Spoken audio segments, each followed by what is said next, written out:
Welcome to the Hangar Z podcast, brought to you by Vertical Helicast and in partnership with Vertical Valor magazine. In this two-part series, Jack Schonely and I sit down with Lieutenant Commander Scott Kellerman, who's a U.S. Coast Guard pilot. Join us as Scott shares his remarkable journey from a Southern California upbringing to the prestigious Naval Academy, detailing the challenges and traditions that shaped his career in aviation. We'll explore how Scott's experiences at air shows ignited his passion for flight and led him to serve during critical moments, including responses to many natural disasters, including hurricanes, earthquakes, and the Fukushima tsunami and nuclear disaster in 2011. Scott brings us his insights on leadership, crisis management, and the significance of networking in emergency response. Scott's compelling anecdotes will take you behind the scenes of search and rescue missions and highlight the importance of preparation and decision-making in the face of adversity. Thank you to our sponsors, Precision Aviation Group, Bell, and Vertical MRO. Welcome to the Hangar Z podcast, brought to you by Vertical Helicasts. The Hangar Z podcast is the first and only podcast dedicated to promoting and exploring the personnel and equipment behind the missions in public safety aviation. Join your host, John Gray, Jeff Ratkovich, and Jack Schonely. Still southbound, skidding to a stop. Stand by here. Looks like you're getting ready to bail. Heads up, guys, bailing. Okay, the guy, he's running through the house, jumping the fence, threw the shotgun, threw something out. Grabbing the shotgun. Don't go over that fence. Don't go over that fence. Grab the shotgun again. He is armed. Stay there. Hold your position. 4 on the stop. You're in custody. You're advising code 4 on the stop. Again, going back to the Navy side of your career, I want to talk about your first deployment. You went to Japan. And Japan is a place that I've wanted to go for a long time. In fact, a friend of ours just came back and he said the currency is in our favor right now. So if you're in a position to go to Japan, the currency looks like it's in a good spot. So go. But can you talk about your experience in Japan? And I'm really interested to hear about your experience with Fukushima incident and what happened there. Yeah. So my first Navy tour was at Tsugi, Japan. So about 45 minutes away from Tokyo. I was with a carrier star squadron flying the SH-60 Foxtrot and Hotel. So it was primarily anti-submarine warfare, and combat SAR was the H model. So I did 3 carrier deployments while I was there through the South China Sea, and then I did 2 smaller ones with destroyers. And to your story, me talking about Fukushima, so I was there from 2009 to 12. So March 11th, 2011, a 9.0 earthquake hit just off of Sendai, Japan. And created about 100 feet of water that came and knocked out about 100 miles of coastline. So at the time, I was getting ready to go on another deployment off the coast of South Korea. So we were actually on a ship in Yokosuka Harbor, which is about 150 miles away from where the incident happened, loading all of our gear into the hangar. So I'm not on solid ground. I'm on this ship. And the first thing I recognized that something's not quite right was you hear the tsunami alarms are going off on the base. And then I start feeling this 500-foot long Navy warship that we're on get pushed up against the dock just from the seismic activity creating like a tidal shift down there. And granted, nothing happened to us down there at the time. So we knew something was off. And later that day, we drove back and it took us, it was like 7 hours just to get back to where our base was, which was usually back an hour drive. But all the power had went out in Tokyo. And then we had started to see the news started to come through of what had happened. And then 24 hours later, we got on that ship and we went off the coast of the most impacted areas and started flying relief missions. I still look back that for me, that was probably the most impactful moment of still is the most impactful moment of my career. Some of the images I shared with you before, just to see, 2 miles of shoreline, anything that was there gone. Just the water ripped homes off their foundations. There's a picture I sent to you. It's a house that's floating offshore like 7-8 miles, the entire home just bobbing in the water like a pool toy. There's stories of a 70-year-old Japanese man who had hid in his attic and he woke up and he's at sea in his house and they actually rescued him. Wow. Crazy stories of survival. But, in the span of less than a couple hours, over 20,000 people perished. Folks in old folks' homes and just didn't have the mobility in the water. If you look at some of those videos, they just moved in so quickly. They just had nowhere to go. So we responded, my unit at the time, to that for about a month and a half. There was the ship base relief, and then the rest of the squadron went up to Misawa, Japan, which is on the north part of the mainland of Japan. And then we were kind of hitting it from both sides. And there was a couple other Navy squadrons that were in transit from the USS Ronald Reagan. That was actually providing a lot of it was like kind of our central hub for fuel, picking up supplies to take ashore. And it was unreal. When we started the operation, because of what had happened to Fukushima, which for the listeners who don't know, that was the nuclear power plant in Fukushima, Japan, that had a reactor issue. And I don't know if it was a full-scale meltdown, but there was a lot of destruction that happened from that, and then a release of radioactive material. So there's a lot of unknowns in terms of what the safety was. So initially they had set up 25-kilometer and 50-kilometer rings of do not enter unless there's some particular reason that you needed to. So most of what we did was outside of those rings. There was a few missions I did later on in the operation that came a little closer, but everybody was given a dosimeter, which for like people in the nuke community is like this little thing that goes on the side of your flight suit, and it just tells you what your exposure was. It doesn't tell you at the moment, but just to look at what's happened over a span of time. And then each aircraft was given a Geiger counter, so they were sitting up on the dash of the 60. And you're like, okay, well that's real helpful in the moment, but everybody's just trying to figure out, just trying to do something. And then at the end, and there's another screenshot I sent you of you get wanded down with a Geiger counter. Guys, you're in your dry suit and you're getting wanded down to see if you've had a ton of exposure. And nobody from our deployments, nothing had happened. But actually what picked up the most amount of radiation were the aircraft. So the slipstream of the air hitting the aircraft, those little particles created enough background radiation that was above a normal amount from just the sun and stuff like that became more of an issue about 5 months down the road, because we were deploying off the coast of Australia. And to go into Australia, their customs requirements for aircraft are very strict for radiation background levels. So we spent that entire time from when that operation ended breaking down the aircraft like IKEA furniture and scrubbing them with solutions to get them all underneath what was 100 millirad at the time, which was in the insane amount of maintenance requirement that we put on the folks to get the aircraft back to full health. Gosh, that's crazy.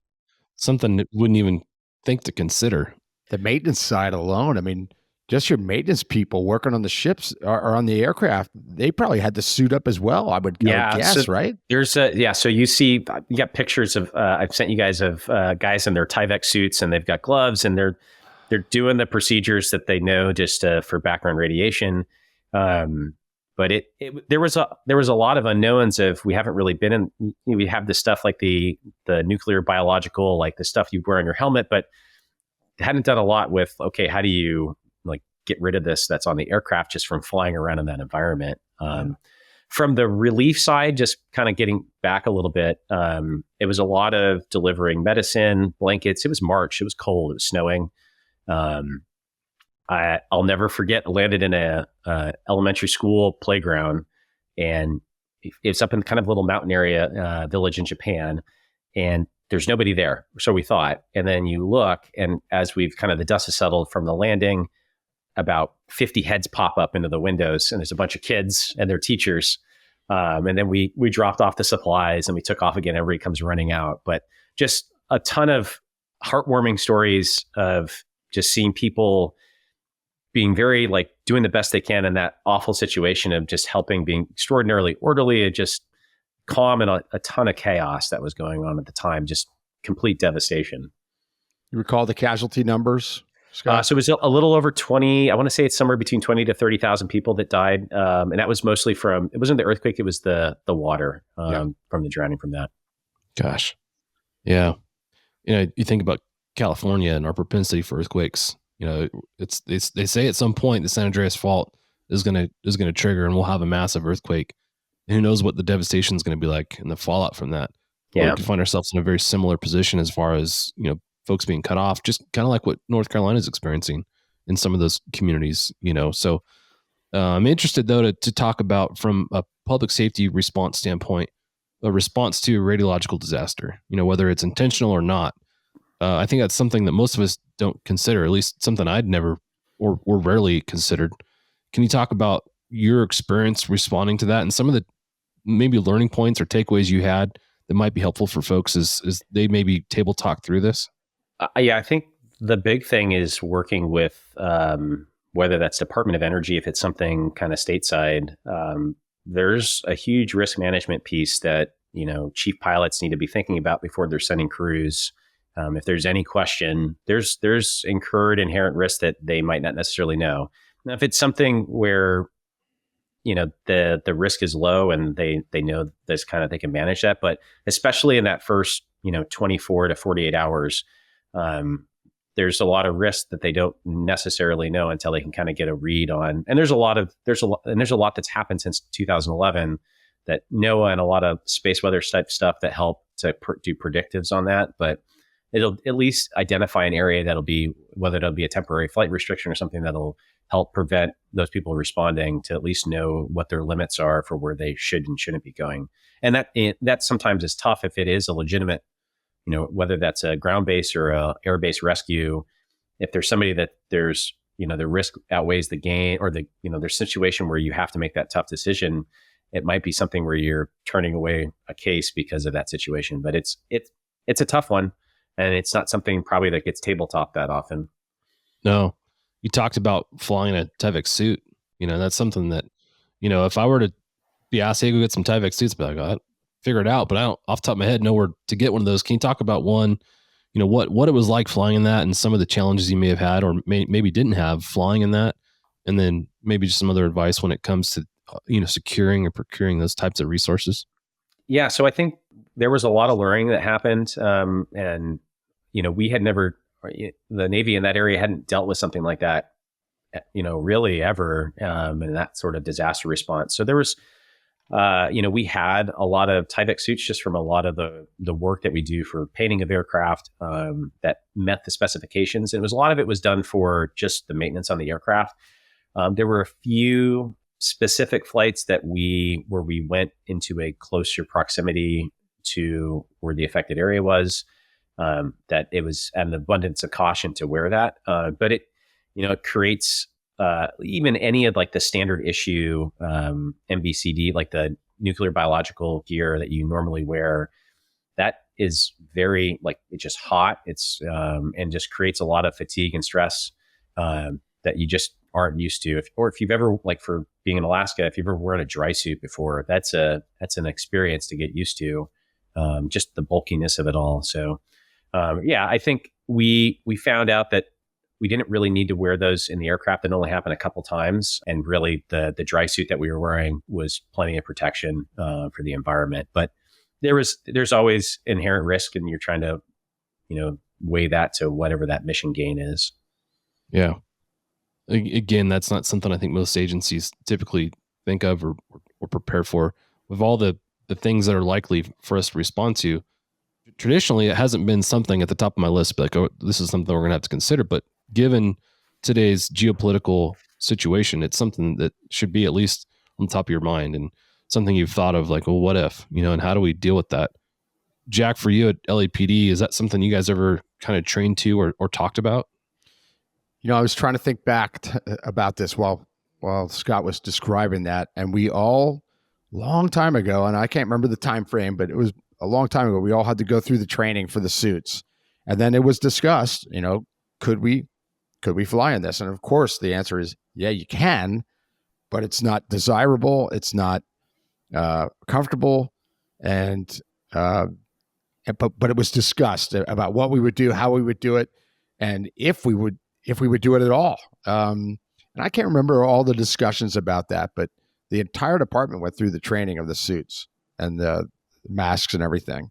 And it was after September 11th when dirty bombs was the hot topic there for a while, that there would be, a suitcase and all of a sudden you have radiological material in downtown Los Angeles. Now what, kind of thing, which led to that training. But I'm not sure how much they think about it or talk about it now. But we talk about this a lot. There's never enough foresight, none of us have enough foresight, but government agencies, including police departments, don't have a whole lot of foresight many times with certain things. Just the earthquake, thinking about that 9.0 in SoCal, what's that going to do? I don't think many people, number one, they don't like to think about it. Mm-hmm. And if they do think about it, how much action are they taking in preparing for that? I think most agencies aren't doing enough on that front. But Fukushima, it happened.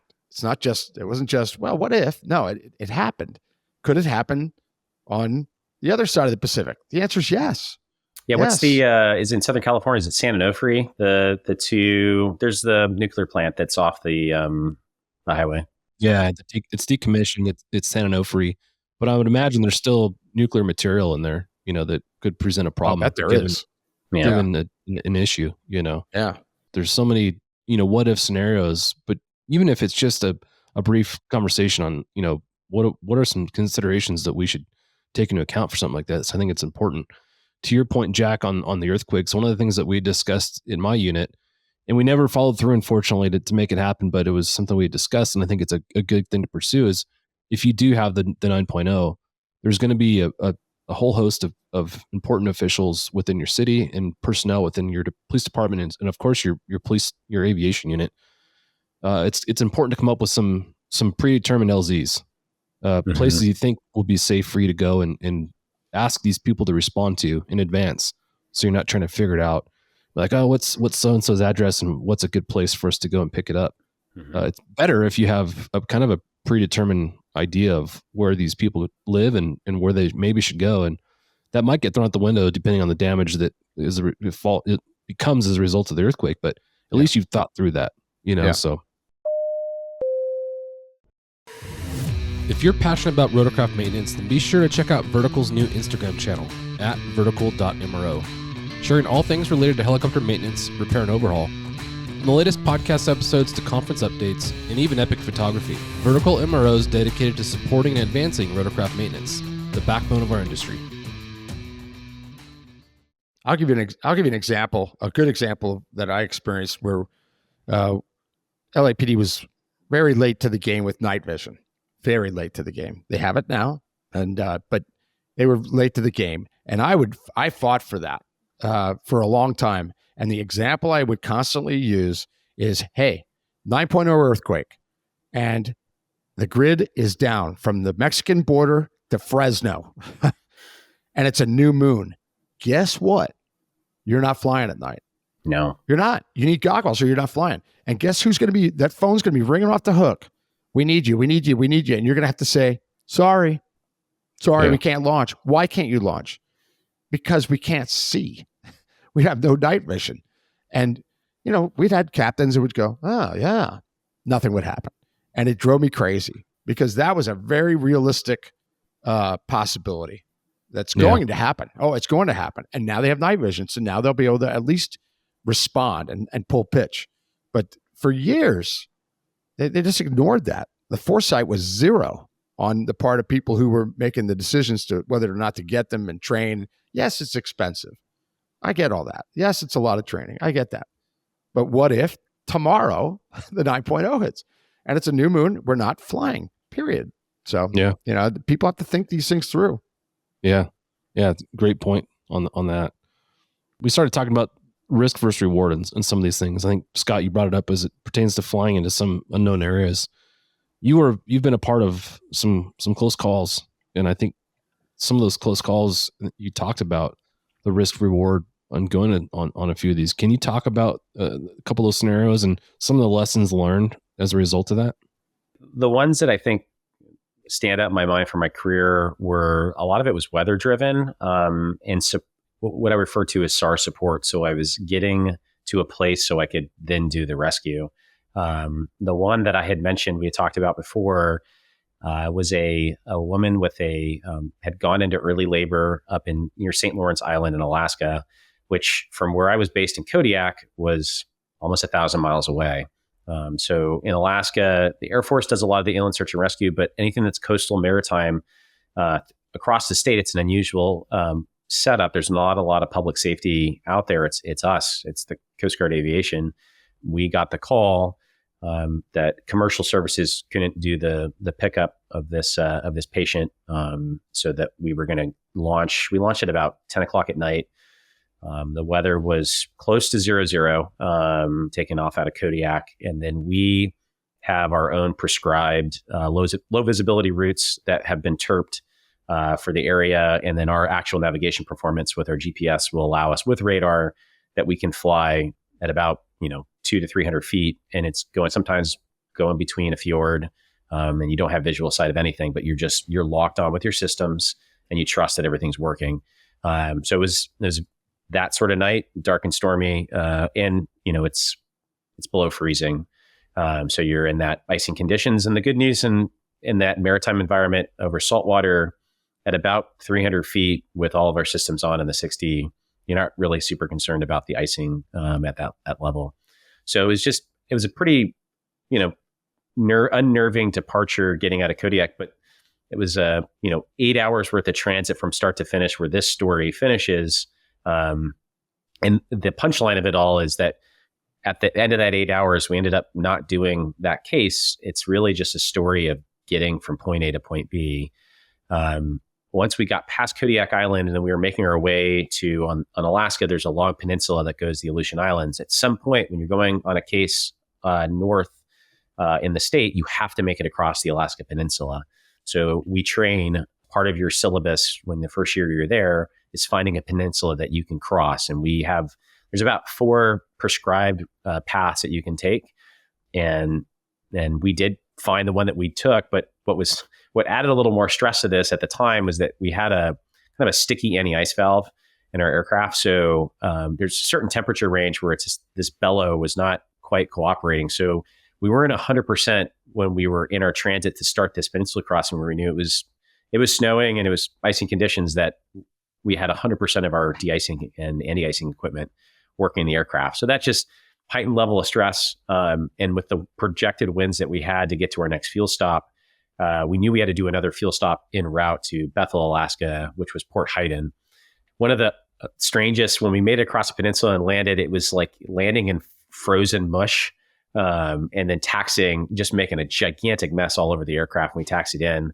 But then, got gas at that airport. It's like 3 a.m. on a sat phone. Okay, is the need still there? We're looking at what the winds are doing and like the time to care. Are we sure commercial services can't get to this? We're absolutely sure. You guys are it. So our plan from there was to take off from this intermediate stop to get to Bethel, Alaska, and then another crew was going to get flown in by C-130, and they were going to take the 60 and go the rest of the way. So it's just 8 hours just to do support for a mission.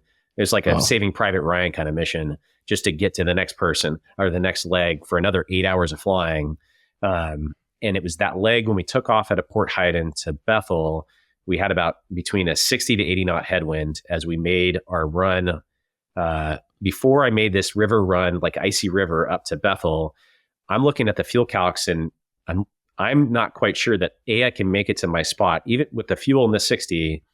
And I reach a point where I can't make it back to my fuel divert, which is in Cold Bay, Alaska, just looking at the weather and where like freezing fog is. And it was that uncomfortable decision a few times in my career where I said, I have to make a decision, and both of them are crappy. And I might end up landing in the tundra somewhere. It's minus 30, and I'm just going to stay there burning gas until I run out of gas and, wait for somebody to come pick me up because it's become a survival situation. It was a very uncomfortable feeling, knowing that I put my crew in that situation. But at the end of the day was, the gain in our eyes at the time was there for somebody that was going to likely die, and her 2 unborn children. And it was a tough call. And fortunately we made it to that spot in Bethel. And it was a fun, kind of funny looking back on it. I learned a lot about special VFR in Alaska. So in Alaska, fixed wing before nautical morning twilight is not allowed unless you're a helicopter. So when I called into the tower, I just said Coast Guard. I didn't say Coast Guard helicopter. So he kept denying me special VFR entry into the airport. When we later talked to the tower controller, we sorted everything out, but it was I was freezing when I was going up there because we had turned we didn't have our APU on because we're trying to conserve gas. and we had all of our de-icing and anti-icing systems going to the aircraft, not inside. So you're like layered up, you're like getting cold, and you're trying to be smart about this, and you've been flying for over 7 hours. So just some of the stuff, you like looking at the Swiss cheese bottle of like, okay, everything that could have gone wrong, and now I can't get special V into this airport. Jeez. Because it just, so that story was just, and that was a lot of the stories in Alaska. It wasn't the actual mechanics of doing a hoist that was the hard part. It was the weather. It was figuring out, I have 3 different systems and 2 different mountain ranges I have to figure out how to get around. And it's January. Go figure it out. A lot of it is non-maritime medevacs of all these small coastal communities that run down the Aleutian chain and then up into Western Alaska. Gosh, you think about the precision that's involved in flying a helicopter, the small movements that control the aircraft, and then add some hypothermia on top of that, and just the rigidity that comes with being cold. Man, how do you control the ship with that level of cold upon you? I think the big thing there is, so a lot of times you go conservative with your fuel planning so that you can turn on systems like your APU that can create that second or that other heat source. Or sometimes it's like if you're really concerned about your fuel, you're cycling heat on in intervals to keep things going. And then just what you're bringing with you in the aircraft to keep yourself warm. And then the kit that you're bringing with you that we have, if we have to go down somewhere. We had a 4 Seasons tent. I mean, the gear, fortunately, we had incredible cold weather gear that we brought with us. That if we did find ourselves in that situation, like I felt pretty confident. I had, boots that were rated down to like -40, and like a down parka with the same sort of situation. A lot of our pilots go to cold weather survival school in Fairbanks. That's run by the Air Force. And there's another one that Air Station Sitka does, which is actually a little bit more relevant. It's more of that kind of cold, wet environment that they do, kind of that hovers around the freezing level, and then it's just raining all the time, and how you layer and manage that with Gore-Tex and kind of wool. What I learned more about just kind of the survival situation stuff of what the kit I put in my bag, that's probably some of the most valuable time I've spent in my flying career. Yeah. We chuckled before we interviewed a panel of Canadians, and they talked about the same thing, and we laughed. In Southern California, our cold weather gear is a credit card and an extra pair of socks, maybe. Not even. Yeah. So a Cliff Bar and a bottle of water. Pretty crazy to consider what you're talking about. It's just not something that I ever dealt with. So, man, really interesting. I feel like anytime I talk to somebody in the Coast Guard, I am so amazed with the amount of skill that goes into flying and the conditions that you guys are flying in. It's amazing, and it's all for the benefit of someone in need, and that part of it always just stands out to me. What a cool mission set you guys have. And man, it's just impressive. While we're on that, Scott, I got to ask you, can you talk about not only the Coast Guard rules, but your personal parameters for the go, no-go decision? Because it's unique. It's very unique. There are military, any of the branches, I get there's all the go, no-go, and in wartime versus, training. I get all that. But Coast Guard's really, really unique in that you're every day, there are lives at risk when you're getting launched. For every mission, there's a life or many lives at risk. Talk about that go, no-go decision from your perspective and what it would take to say no. Because you go in some wild conditions. You just described one. Talk about the go, no-go. Yeah. So for me, it's not just my personal comfort, but and I was going to mention before, it's the whole crew, and what I'm trained to and what my crew is trained to do. And then how is that impacting their personal safety? So a lot of times here in Florida, you get a lot of cases where there might be some sort of law enforcement component to the search and rescue case.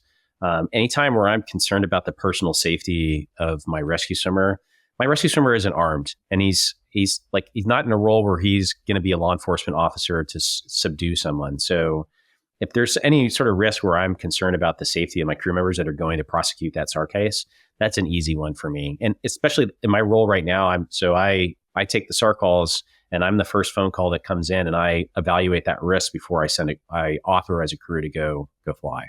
And that's a communication that I have with my commanding officer, who's the ultimate authority on turning down the case, but I make that recommendation to him. And then from kind of the personal aviation aspect, for me, the maritime environment, as long as it's not convective is the kind of great equalizer. Even if I can transit out there and I know my systems are working, lightning is just it's a no-go. For me, that it's not worth it. I've just too many stories over the course of my career of 60s getting struck by lightning that you just do not know what's going to happen to your aircraft after that's happened. That's an easy one for me. And then depending on even if you're nearby, like the threat of hail, that's a big one. The icing one is an interesting conversation. I'd say in the maritime environment, I feel pretty comfortable over water and a lot of uncomfortable situations, but freezing fog is one where, or if in the wintertime, you have an ice pack over the ocean. So then the icing equation changes in the maritime environment. So then I'm a little bit more hesitant, but it's also temperature driven, because when you go very cold, then you're not worried about ice sticking to the aircraft anymore. It's like the Frozen movie or like the Star Wars, and the thing's just flying all around you. That's actually colder is better. It's that when you're hovering around that freezing range. And then anything inland, those inland search and rescue cases where visibility is degraded. And then there's the threat of icing. That's a pretty easy, if I can't see what I'm doing, I'm no use to anybody. And I'm going to likely turn that case down unless there's some way that I can safely navigate that terrain. Those are usually kind of my red line, kind of hard stops, red lines for decision making. What about wind? I mean, not just your personal parameters, but the limitation on the aircraft. I don't even know what it is. What's the limitation? Thank you to our sponsor, Precision Aviation Group. Mission-critical operators and fleet managers rely on Precision Aviation Group as a worldwide leading rotor and fixed-wing MRO provider. PAG provides tip-to-tail solutions in 4 MRO segments: avionics, components, engines, and manufacturing DER services. A single point of contact gives you access to over 150 million in inventory globally, 24/7. Just call 800-537-2778. Precision Aviation Group. Others sell parts. We sell support. The 60 can take quite a beating. And I've read stories of cases of 70, 80 knot winds. Yeah. For training, we kind of hover around the 30 to 40 knot range, depending on unit specific. And then from sea state, or actually for winds, it's a gust spread, usually more of about 15 knots for the training aspect. But it depends. If it's sustained winds and it's not gusting, the 60's pretty beefy, and it can take, into that 60, 70 knot range. It can manage it, but all your ASCS needs to be working as intended. But a direct headwind, I can manage that. When you start getting gusts or you're dealing with mountainous terrain and downdrafts, that's a different animal. And that was a big thing for Kodiak, is you introduce 30 knots of wind over the mountains of Kodiak. I'm probably not going to send a crew to go do that case just because of the unknowns. Once in that mountainous environment, I don't know what kind of downdrafts I'm dealing with. And if you throw the night equation into it, it makes it it's usually an easier no. Daytime, I'll at least take a look at it, do it from a higher altitude, take a look and see, and make an approach use all my mountain flying techniques to see if this is doable. But I empower those aircraft commanders that they are the ultimate authority. If something doesn't look right, that they're gonna pull the plug on it. What about frats? Can you talk about that? What's that? Do you have a system where you're plugging in all that information and it's telling you to go or no go? So we do have a risk assessment matrix that we use, and it's kind of a color coded, green, yellow, like a stoplight chart. But sometimes you have that chart, but the ones that are a little bit more nuanced, it's sort of that conversation of the collective experience of the crew, or you're working with, your command, whoever's taking the ops calls, and then the CEO of the unit, their comfortability with what's going on. But sometimes a lot of people think that it's like you get this call and you immediately go. And we advertise, we're a 30-minute launch asset, but a lot of times, especially in Alaska, it's closer to like, okay, maybe we take about an hour or 2 hours, or we're making a recommendation a lot of times of, can this wait till, what's the time to care? Can this wait till morning? And that's, from my current role, I'm always pushing to, if I can turn this into somehow into a daytime or put the odds in our favor, that's how I'm looking out for my crews. So they're not having to be forced into this kind of no-win situation, or forcing them into making a call where they should have never been put in that situation in the first place. Last element on this, and what about what you're going to? How much detail do you get, and how much of that information do you allow yourself to use when you're kind of at that spot where you're going, well, this could go either way. This could be a go or no go, but it's this. And now you say, we're going. Does that happen? What influence does it happen? So any search and rescue case, especially for medical evacuation, there's always an on-duty flight surgeon that is part of that equation. Good. And if that isn't part of the equation, an aircraft commander should be requesting that, and they'll do their best. And the ones in Alaska are tough, just because information is, you're not in South Florida, and the availability of the information coming from like a cruise ship nurse, or you're not having that super granular information. It might be a clinic in a small remote village that's providing their information the best that they can. And there's always a little bit, that gets lost in translation or patient care improves from the time that you launched to when you get there. But always with those cases, a flight surgeon is involved, and they're providing their recommendation and a time to care. Time to care is really that key of, are we going to save their life, or are we just preventing suffering? Because that matters. If it's truly just saving a life, I can risk a lot more, and I can risk damage to the aircraft. But if I'm just preventing suffering, that becomes a harder equation especially when there's risk to the aircraft or the crew, that I'm a little more risk adverse to taking a case, or I'm looking for other alternatives. Are we the best asset, or do we need to add time to this to make it a little bit more of a safer evolution for everyone? Because that's the thing that people don't talk about, is just because we're going to do that, a hoist is an incredibly dangerous evolution that induces a ton of stress on a patient, that they're probably not in the best health to begin with.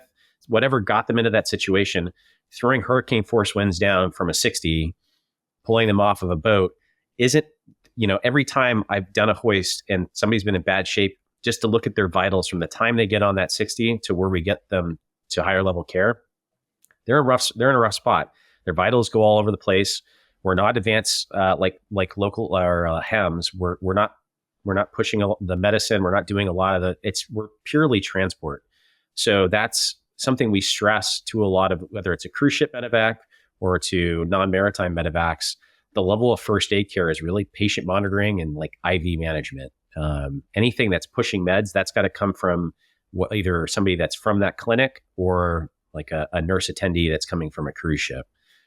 So that's a big stress that we make. And that helps when we have that flight surgeon a part of that equation, talking with that clinic. And it's typically a conference call that happens with wherever we're picking that person up. Somebody out in the bush, and it's somebody out on a hunting trip, and they're reporting heart attack like symptoms, and you don't have that granular information. That one's a little harder. You're just, the available information just isn't necessarily there. Or you're in Southern California and somebody's just mountain biking and they've broken their leg, but you're getting information off of Garmin InReach or something like that. Yeah, it might be a little more tough. You're not getting that, a competent medical professional providing that information. Very interesting. Thanks. Yeah, the go, no-go conversations is one that we have a lot. Most law enforcement agencies are a VFR program they may have instrument ratings, but they may not be instrument proficient, and just aren't built for what you're describing. But the conversations that we do have, what are the go, no-go criteria that each agency has? And when I was a safety officer at my unit, I reached out to a bunch of agencies just to survey to see what agencies had minimums and which didn't. And I feel like more agencies did not have minimums than did. And there's pros and cons to each. Jack, for you guys at LAPD, do you remember if you guys had a minimums as far as a program goes, or was that kind of left up to individual pilot? No, it was absolutely minimums in the manual. And if you're going to make me remember them, John, I'm going to be mad at you all day. No, I remember that's okay. 802. 802 was one of them. I think that was daylight. And then at night it was different. But absolutely, those minimums were strictly followed. Yeah.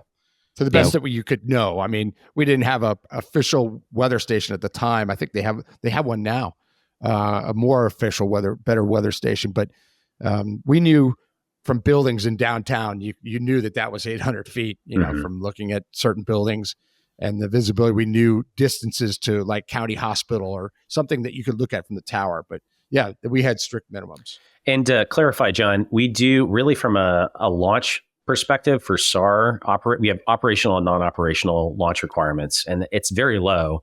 But that's for just launching out on SAR. There are minimums that are prescribed in policy that outline specific mission sets. Yeah. Again, I'm always amazed to hear about the skill you guys have and the conditions you fly in.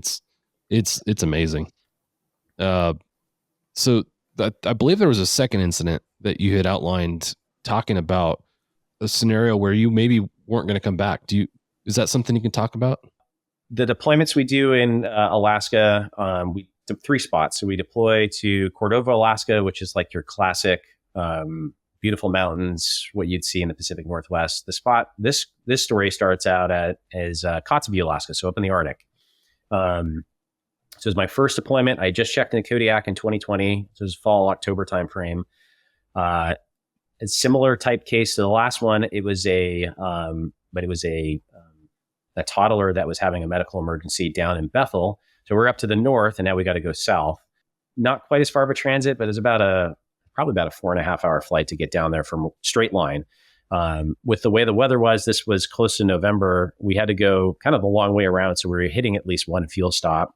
We were planning to go to Nome, Alaska. So that was about a 3-hour flight from where we were.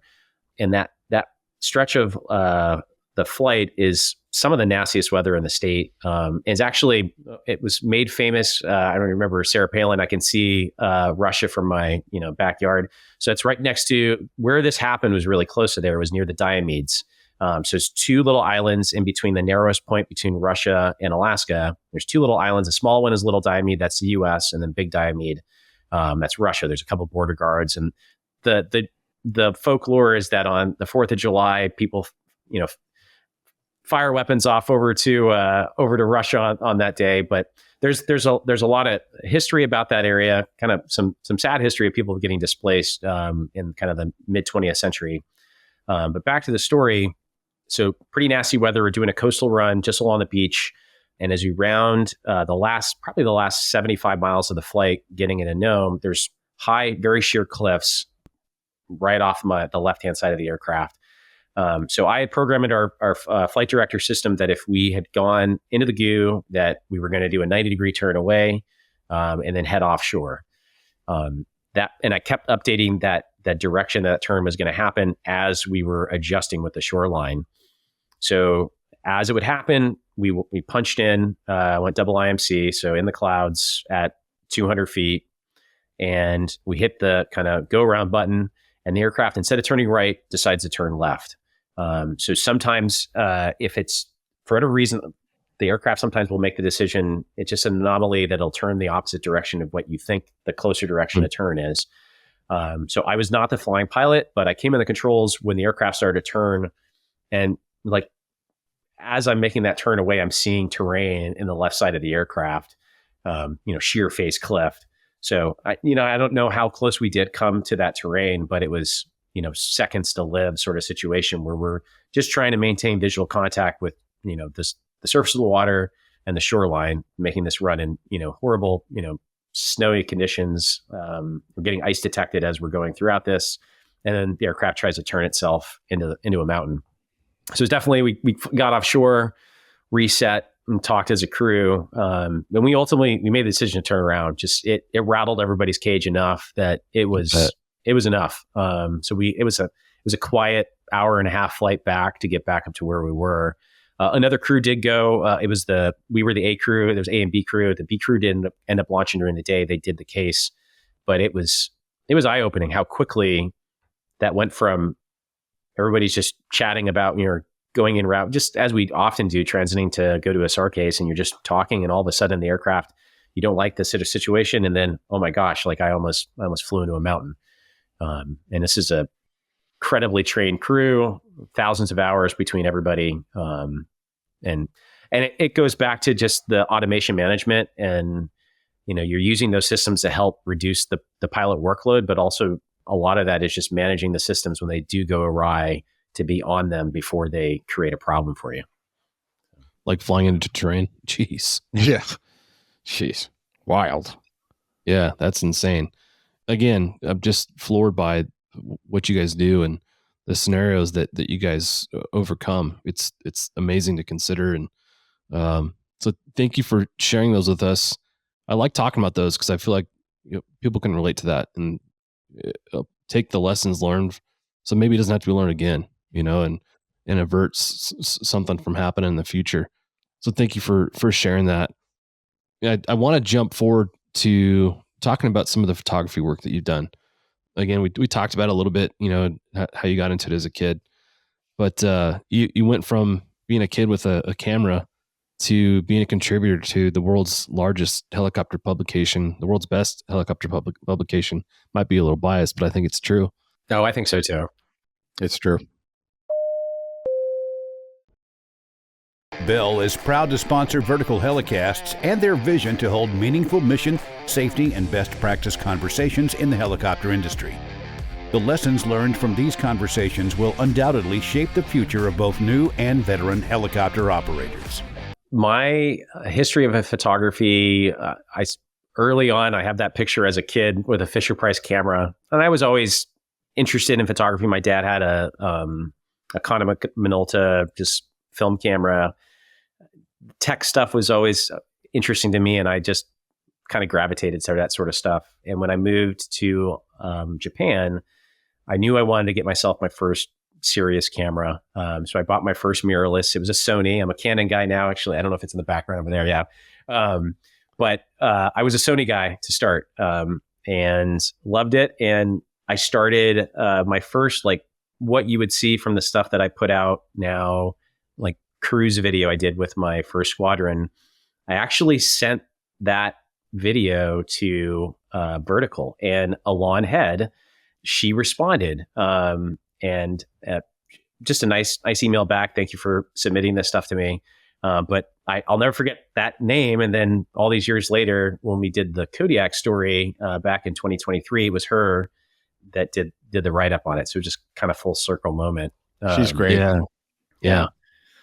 But yeah, so that Japan was kind of the first interest in photography. And it was, I didn't take any formal classes. I was sort of self-taught. I always liked landscape photography, street photography, people, that type of stuff. I did a lot of that in Japan. And then I kind of put that to bed for a while. When I went to Canada, I did a little bit of stuff with photography, but I was more interested in just kind of the outdoors and kayaking and doing all the other sort of stuff. And photography with aviation at the time was still, it was not frowned upon, but I'd say you just had to be smart about it. So being on that exchange tour, I wanted to do everything the right way. And I didn't want to let that be a distraction in my aviation stuff. So I think that was part of it too. I didn't get too serious about aviation photography when I was there. I was big in Japan, but I just said, this is probably not the time and place to be doing it.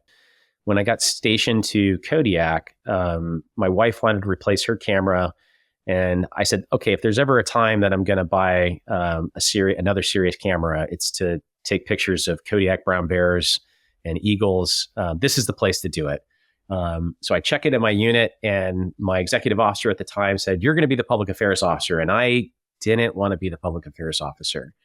But he sold it to me, and just the level of engagement I had with agencies and the media and the requests that we would get, that it was something that he stressed would be really helpful for my career later on. And he could not have been more correct on a job that I would have taken. That led to my first interaction with Mike Reno was through public affairs stuff.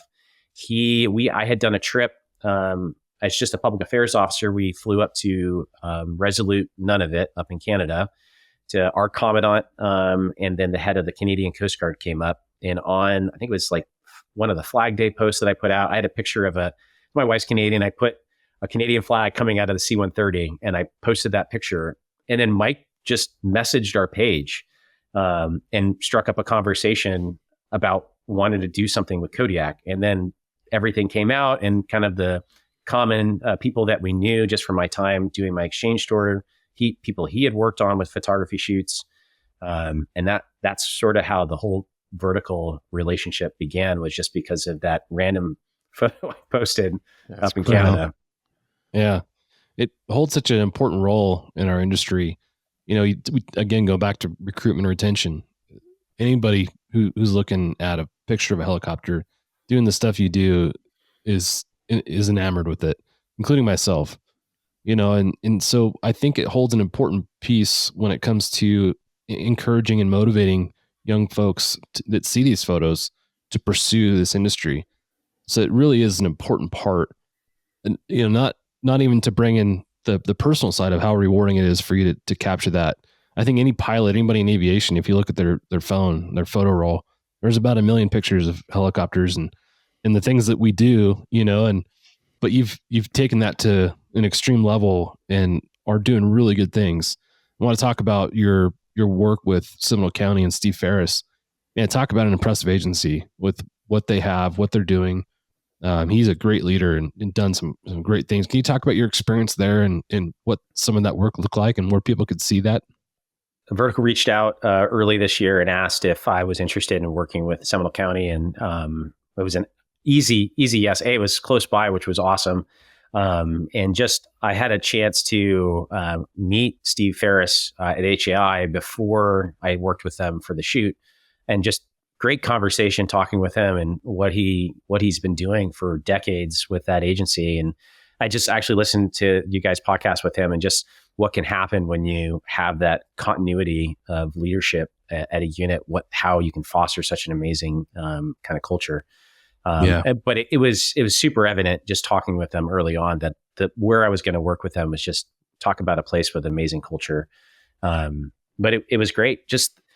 It was the closest thing I had seen to the way that we run, just like a operational risk management briefs before we start doing an evolution. Everything, it was the closest thing to a well-oiled machine I'd ever seen for a civilian unit. Just every little aspect was thought out, deliberate. Everything had a purpose. The gear that they're working with is top of the industry.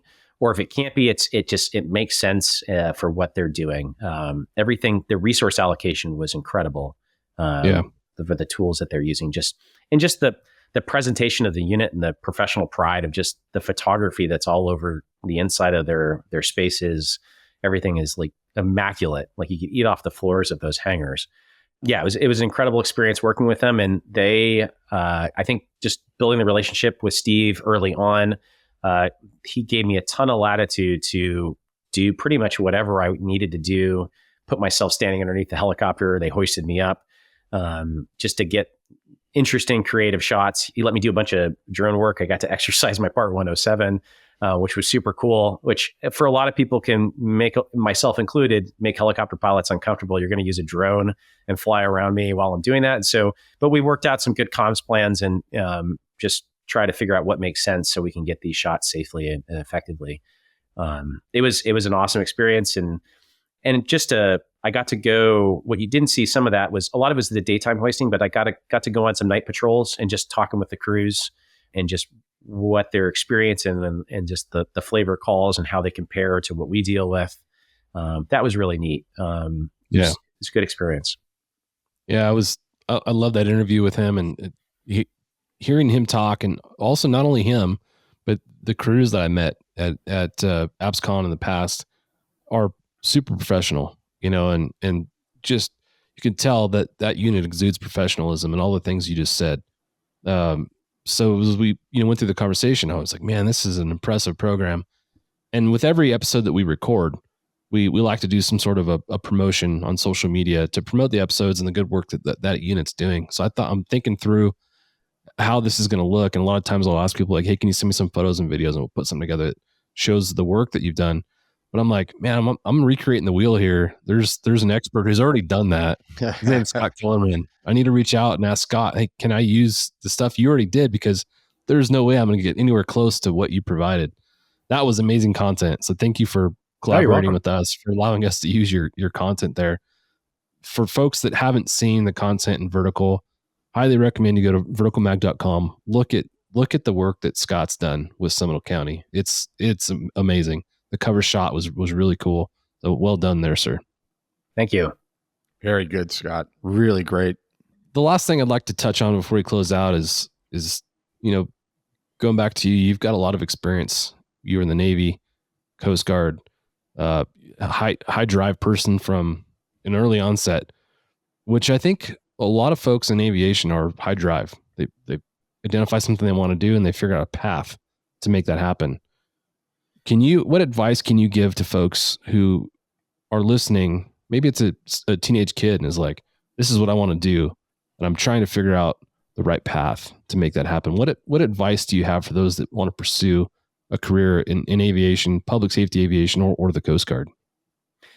I would tell them, if you have something that you're interested in, if it is public safety aviation, seek out the people, go to the things where those things are happening, whether it's air shows, whether it's just seeking out that local law enforcement agency to see if they have like ride-along programs. You might not necessarily even get into the aviation, whether that's doing stuff as a teenager, doing ride-alongs with local police departments, but try to find out, be hungry for that information and find out everything that you can. I mean, in 2024, you have everything at your fingertips to search and look up. And there's so many examples of people that have gone through that, to seek those people out and talk to them and see what how they got to where they are.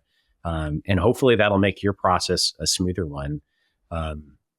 That's for me, I think with the photography stuff, is to help share that story in a way that captures the interest in a way that I wanted to see growing up with military aviation and with helicopters. And that has always been my goal, is to make it as accessible so they're getting that full picture of what they're seeing. I think that's the biggest thing, is reach out, find those local agencies, talk with them at the air shows, school, your high school counselors, the people that do a lot of liaising with universities to find out more information. And a lot of it is self-driven. It's just go online, look up stuff, and look and see all those agencies have, like, what are the requirements to do XYZ. A lot of local, whether it's getting your aviation certifications, a lot of local community colleges have PPL courses that you can do the ground school, so that you can prep yourself for that eventual exam. Go do it. If you're interested in aviation, go do a discovery flight. And I think that's a big one. It's an easy one that you can get yourself into.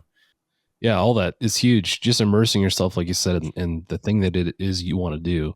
Talk to the people that are experts in it. How did you do it? I think it's, for me, one of the most fascinating parts of a lot of these conversations is hearing everybody's path. While you think they'd all be very similar, to me, they're all very different. And every person that we've interviewed has had some adversity they've overcome. Think about yourself throwing up in the in the jet, Yeah. wondering, is this for me? We've all overcome some adversity to get to where we are. So it's always really interesting. So reach out, like Scott said, reach out to somebody and say, hey, what do you recommend? And the more people you can ask that question to, the better off you are. Because there's so many paths and ways to get into aviation. There's so many different mission sets that you can be a part of, whether it's with the Coast Guard, the Navy, the Army, public safety aviation, law enforcement, fire, EMS. Like, there's so much to do. It's so exciting, and each thing has its benefit. So it is really cool to talk to you, Scott, and to get that insight from you and to profile your career. It's awesome. Before we close out, Jack, any closing thoughts? Yeah, I've been thinking about this as we talked to Scott. The Coast Guard's so unique in many ways with their aviation, and I've always been impressed by it, always. And I will tell you that as the chief tactical flight officer, I went to Coast Guard LA at LAX, and I got to fly with Molly Reardon. I remember her name. This was probably 1998. And we went up in a Dolphin and did a practice hoist with sheriff's or it might have been a sheriff's boat or maybe a lifeguard boat. But anyway, I remember getting done with that and going, wow, the communication. That's why I was there, was trying to learn about communication between the hoist operator, the rescue swimmer, the pilot. It was incredible. It was absolutely amazing. And I came back with my jaw dropped. And then I learned more about it. And I continued to have contact with Coast Guard over the years on all sorts of issues where we would call them for advice on something, or our safety officer and I were investigating something and we wanted their input. But one of the things that I always thought about was going out into the darkness over the water. Put it this way. At 0200 over Venice Beach, I just know how scared I was to do an orbit where half the orbit was looking out of the ocean. And I would look over my shoulder to say, I got to see lights. I got to see lights. I mean, it was frightening to me, because we had people run into the surf and stuff, suspects. And every now and then you got to do that. And I would always think about the Coast Guard and go, they do this for a living. It is high risk, high stress. And I know you have great equipment, great training, all that, but it still takes a pilot to do all that. So Scott, I admire what you've done and what all your fellow pilots and crew members do with the Coast Guard. You've saved so many lives. And I just don't think the average person, certainly not the average person, and many pilots don't appreciate what the Coast Guard does in their aviation unit. It is really takes some courage and skill and experience. And so thanks for joining us, Scott. I learned a lot, and I look forward to talking to you some more over the years to come and learning even more about what you've done and what the Coast Guard does. You represent them in the highest way possible. So thanks, Scott, for joining us. Thanks, Jack. Appreciate it. Thanks, Sean. Yeah. Scott, before we close out, any last thoughts or anything you'd like to convey to our audience? Yeah. So I'll tell you one final thing, kind of a full circle moment for my career. So in the Navy, so the Coast Guard takes Navy aircraft and they transition them to the T model. So they kind of break them down and then they attach Coast Guard hardware. So right here is a pitch change rod from an H-60 that I flew in Japan, Lightning 622. And then I found out 6 months ago from a friend that works at our engineering division in North Carolina that my aircraft, my name was still on the door in 2012 when we flew them to Davis Montler, brought them to the boneyard. They came out of preservation and it ended up in North Carolina. So it's getting ready to be the next Coast Guard Jayhawk. So some of the parts got to come up that are no longer ready for flight and all that sort of stuff. So somebody, I got a picture actually with the aircraft. I had a picture when I made aircraft commander, you get your name on the door. And I have that picture that I printed out. And then I went up there, took my Coast Guard helmet and took the very same picture holding that picture. But yeah, so I didn't know they were going to do this. They got this piece. So it's kind of hard to read, but it says USN aircraft, SH-60 Foxtrot Lightning 622, the BUNO number, which is like a serial number, the unit, and then U.S. Coast Guard aircraft, MH-60T 60XX, because it doesn't have a whole number yet. So yeah, hopefully before I retire from the Coast Guard, I'll get a chance to fly what I flew still in the Navy. That would be cool. Cool. What a great story. Yeah, That's really nice that they got that for you too. Yeah, a couple very nice, really awesome maintenance warrant officers that I owe a few to. So yeah, that's cool. Thanks for sharing that, Scott. Yeah, it's been an honor and privilege to talk to you. Look forward to an opportunity where we get to work with you on a project somewhere with Vertical, promoting a unit that's doing some really cool stuff. So thank you for everything you've done for our country, all the folks that you've rescued, for coming on here and inspiring us and our guests. So until we meet again in person, we'll catch you later. See ya. Thanks for joining us for this episode of the Hangar Z podcast. Don't forget to like and subscribe to hear more stories that promote the personnel and equipment behind the missions in public safety aviation. Lastly, stand by for a message after a word from our sponsors. Cheers. Thank you to our sponsor, Precision Aviation Group. Mission-critical operators and fleet managers rely on Precision Aviation Group as a worldwide leading rotor and fixed-wing MRO provider. PAG provides tip-to-tail solutions in 4 MRO segments: avionics, components, engines, and manufacturing DER services. A single point of contact gives you access to over 150 million in inventory globally, 24/7. Just call 800-537-2778. Precision Aviation Group. Others sell parts. We sell support.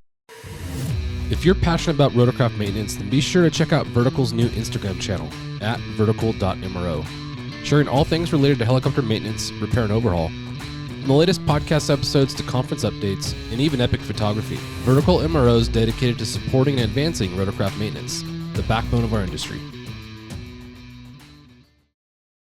Bell is proud to sponsor Vertical Helicasts and their vision to hold meaningful mission, safety, and best practice conversations in the helicopter industry. The lessons learned from these conversations will undoubtedly shape the future of both new and veteran helicopter operators. Thank you for joining us for this episode of the Hangar Z podcast, brought to you by Vertical Helicasts and in partnership with Vertical Valor Magazine. In this 2-part series, we've had the privilege of hearing from Lieutenant Commander Scott Kellerman, a U.S. Coast Guard pilot whose journey from Southern California to the Naval Academy is nothing short of inspiring. Scott's experiences at air shows not only fueled his passion for aviation, but also prepared him for his vital role in responding to natural disasters, including hurricanes, earthquakes, and the Fukushima disaster in 2011. His insights on leadership, crisis management, and the importance of networking have given us a deeper understanding of what it takes to be an effective emergency responder. As we conclude this episode, we hope that Scott's stories and wisdom have resonated with you and ignited your passion for public safety aviation and service. Don't forget to check out the new Vertical MRO Instagram page @vertical.mro. Cheers. Time to close up the hangar. Thanks for joining us on the Hangar Z podcast, brought to you by Vertical Helicasts.